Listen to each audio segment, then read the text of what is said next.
Alex Vanover and welcome back to my craft room. In this tutorial, I'm going to show you how to layer infusible ink. Now this is obviously a Christmas themed tutorial because of when this video is premiering, but keep in mind that you can use these techniques all year long. All right, let's get into it. So in order to get an infusible ink mug like sized and everything appropriately, we are going to search for the template and then create the whole file in Cricut Design Space, which is pretty neat because that means that any of you can recreate this if you want to. So the first thing we need to do is go into projects and search for Mug Press setup. That way we have a template for the mug that we're making. So you want this one right here that says it has 15 sizes. Now I'm not gonna use the background vinyl, so I'm just gonna use the one that has a straight side, but I am gonna be using the large 15-ounce mug, and you'll see that you have some other edges you can choose from as well if you wanna use that background infusible ink. But I'm just gonna choose this one.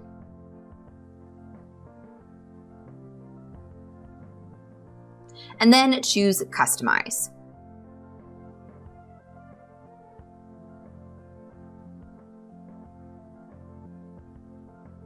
So here's what the Mug Press design setup looks like, and you can see these little lines are showing us this is like a quarter way around the mug, this is halfway, and then I guess this is like another third around the mug. So we'll keep that there and we'll work on our design next.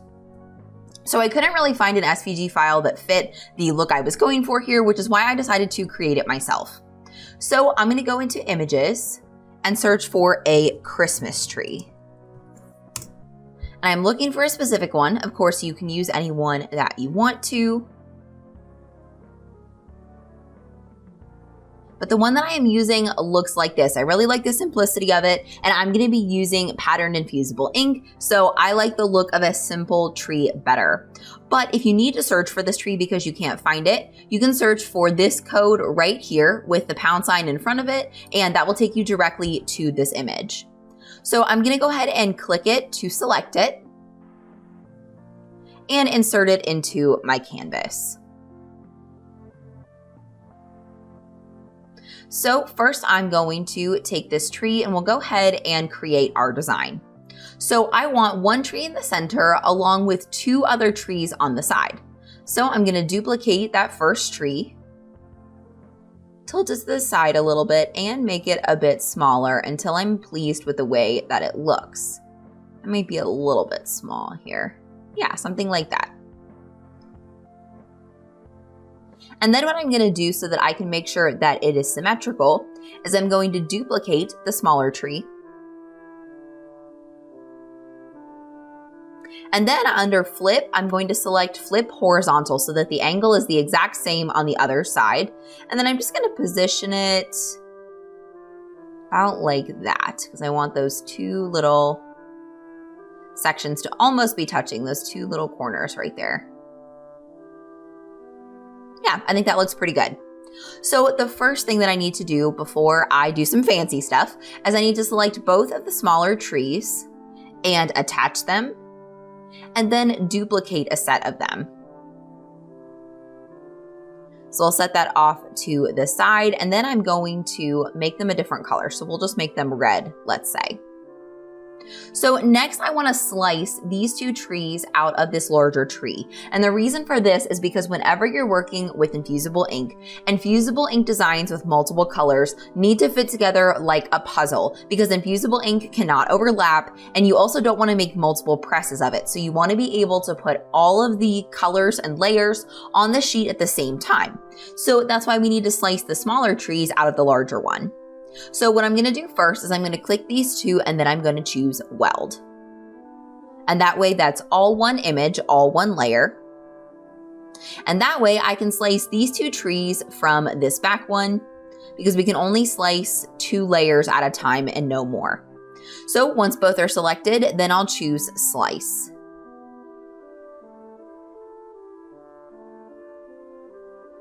Sometimes Design Space takes a moment.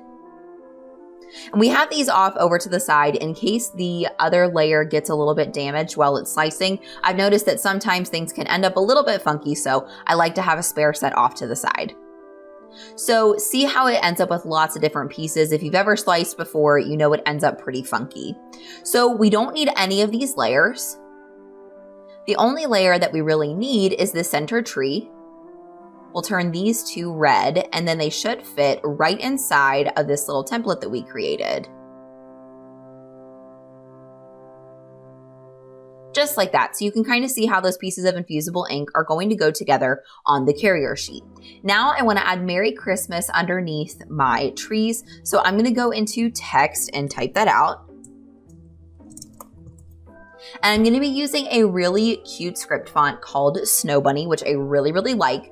But I do want to caution you here, this text is going to be a bit small. So if you're going to use a script font or kind of a finer font, you want to make sure that you make it a decent size. If it's really small, it's going to be hard to weed out of infusible ink. So I ended up choosing this font because it worked out really well and it's not quite as fine.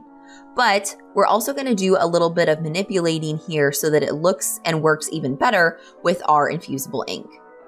First, let's get close to the text and make sure that it looks good.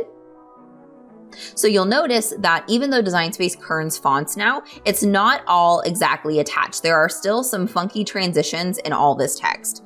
So what I want to do is ungroup it. And then I'm going to go ahead and individually move my letters to make them exactly the way that I want them. This is why I like getting in really, really close to our text, because if you stay far away, you won't be able to see changes like this.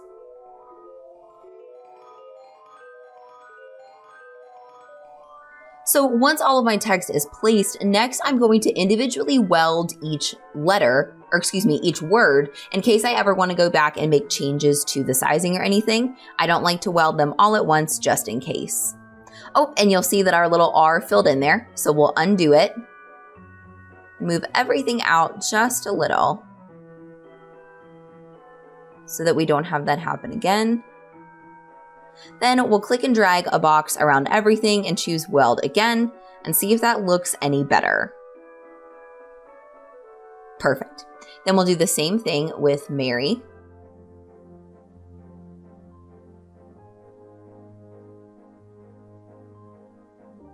Oh, and we had another R fill in, so we'll undo it, fix it up, and hopefully that will have it looking a little bit better.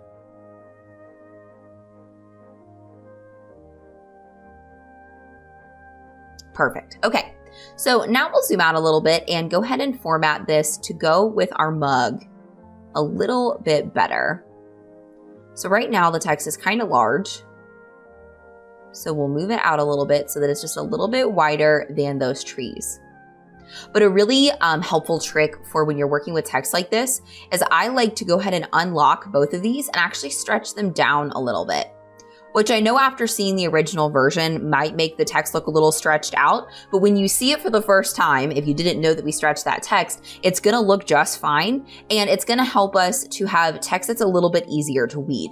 Because like I said, if we leave it super small, it's gonna just be really difficult to work with, and we don't want that. So we wanna be able to size it and have it looking really good. So now we'll go ahead and attach these two letters because I think that looks good, or those two words, excuse me. So now we have our design exactly the way that we want it. I am going to make my text black because that's the color that I want to cut it out of infusible ink. I'm going to do a leopard print tree in the middle, and then 2 buffalo plaid trees on the side. So we're going to be using a total of 3 different colors of infusible ink. But now we need to go back to our template on our mug and actually size it so that everything is going to look good and look balanced and everything. So when it comes to putting infusible ink on a mug or projects like this, what I recommend that you do is attach the most complicated layer to this background template, because we're gonna end up getting rid of a lot of that infusible ink. We're not gonna end up using it. So you might as well make it easier on yourself and only attach the layers that are going to be the most difficult to work with, if that makes sense. So first, let's go ahead and move our design on top of our mug template. And I think that actually looks pretty good. I kind of figured out that you want to have, on a 15-ounce mug, you want to have it at least 3.7 inches high, because I found any smaller than that and it just looks really, really little on the mug. So I want to really maximize my space here. And I've also found that I like my mug designs to go a little closer to the middle of the mug. I found if I put them in line with this line, they end up too close to the handle in my opinion. So then I'm gonna grab all of the elements on this side, including the trees, and duplicate them because I like to make all my mugs double-sided. I guess for me, if I'm gonna go ahead and cut it all out of Infusible ink, I just like to have it on both sides. Did it duplicate there? There we go. So then I'm gonna go ahead and duplicate that layer over here. And we'll try to line up that text together. And in fact, what I'll do is select both layers, go to Align, and then choose Center vertically so that they're the same height.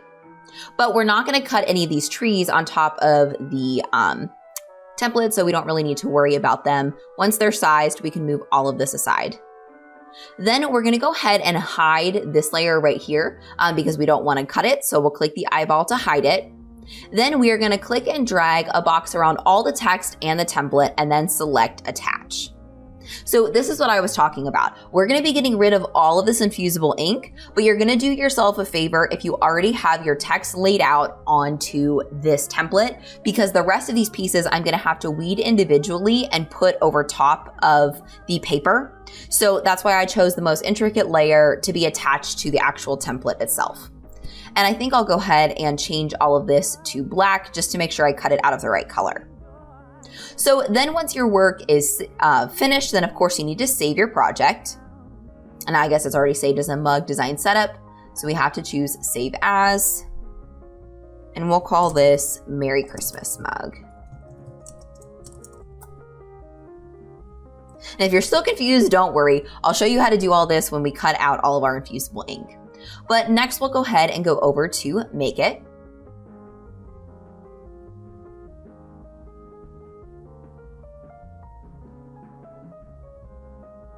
And whenever we're working with infusible ink, you always want to mirror every single layer. So I'm definitely gonna mirror this one to make sure that my text comes out correctly. Then I wanna mirror my trees as well, even though they are symmetrical, so they probably wouldn't matter. But you see, the nice thing about not cutting them all on one piece is this is just gonna use a little bit of each of my pattern infusible ink. So this is gonna allow me to get a lot more ink out of these patterns that I'm using. And once everything is mirrored, next you can click Continue and wait for your Cricut machine to connect to your computer. So I'm going to be cutting everything on the infusible ink transfer sheet setting because that always works perfectly on my machine. So if you're not familiar with cutting infusible ink on the Cricut, let's hop over to my craft table and I'll show you how to cut it, weed it, and apply it to your mug. Start with a green standard grip mat and place your infusible ink with the pretty side up on the mat. I used a brayer to make sure that it was well stuck down and so that I don't have to go over it with my fingers and risk messing it up. So that step is optional, but I do think that it helps. Then insert your mat into your machine, and if your machine is a 3rd generation machine, it will measure your mat. Then when it's ready to cut, the play button will flash. Press it and allow it to cut.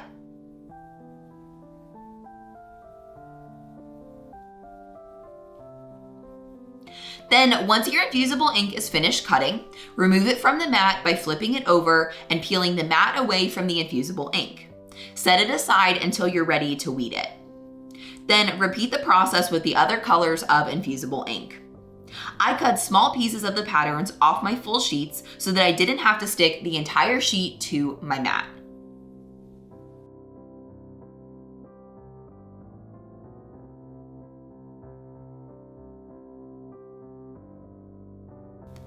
Next, it's time to remove all the infusible ink we don't want to be part of our design.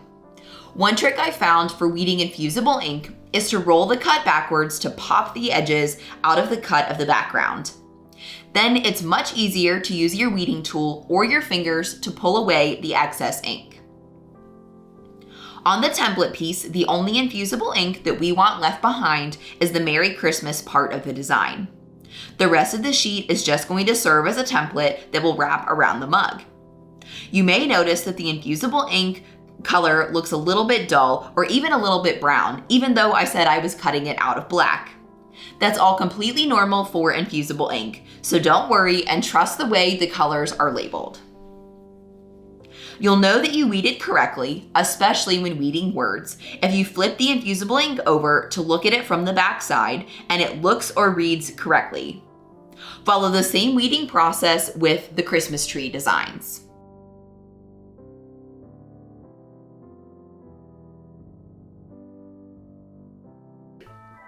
Once everything is weeded, begin layering everything on the transfer sheet that you are using as the template. Be very careful as you peel each piece off its backing and line it up on the transfer sheet. If it's hard to see, flip the transfer sheet around and see what it looks like from the front. Remember that you want everything to fit together like a puzzle, so take your time getting everything lined up without any gaps. You'll notice that it took me several placements to get it just right. Infusible ink kind of feels like peeling cardstock off of a sticky sheet, so make sure you move it carefully so that you don't rip it. When touching infusible ink with your bare hands, make sure your hands are clean, that they don't have any residue like from using lotion on them. Repeat the process of lining it up on the other side of the mug.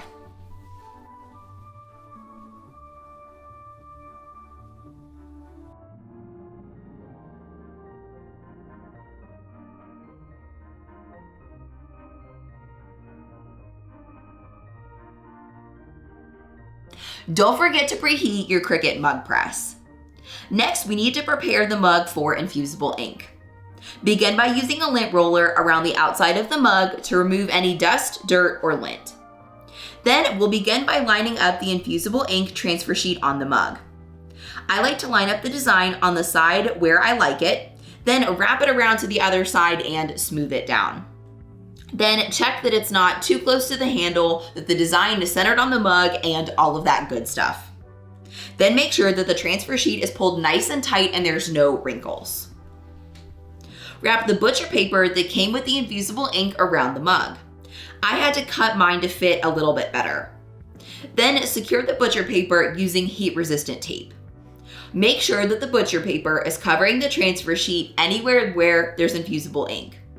I don't like to put tape over top anywhere that there's ink on the other side of the transfer sheet. So that's why I like to tape near the handle and halfway around at the top and bottom and places like that where it's not going to affect the press of the ink. Next, it's ready to go in the Cricut Mug Press. Make sure none of the paper shifts as you put it in the chamber. Then lower the lever and wait for the lights to light up and the power button to flash when it's finished. The Cricut Mug Press auto-detects the time and temperature needed for the press, so there's nothing for you to set if you're using the Cricut Mug Press like I am. Once the power button is flashing, lift up the lever and remove the mug from the chamber and set it on the heat-resistant surface like an easy press mat. You can allow the mug to cool before removing the paper, or if you're impatient like me, you can use a heat-resistant glove and a pair of tweezers to peel the tape and paper off right away to see how the mug turned out. Just be super careful as you do this not to burn yourself. Check out how cute and bright this design turned out. The patterns are seriously so vibrant. If you haven't already joined one of my crafty fams on Facebook, I would love to have you be a part of them. So I'll be sure to link both of my Facebook groups down in the description below. And if you decide to make anything using my tutorials, whether it's a layered infusible ink mug or something else, and you decide to share it out on Instagram, be sure to use the hashtag DIYAlex because I love seeing what you guys are crafting. And if you made it this far in the video, then I really want to get to know you on social media. So please be sure to find me at DIYAlexFanover on pretty much all major social media platforms. I'll also put direct links to my profiles down in the description below.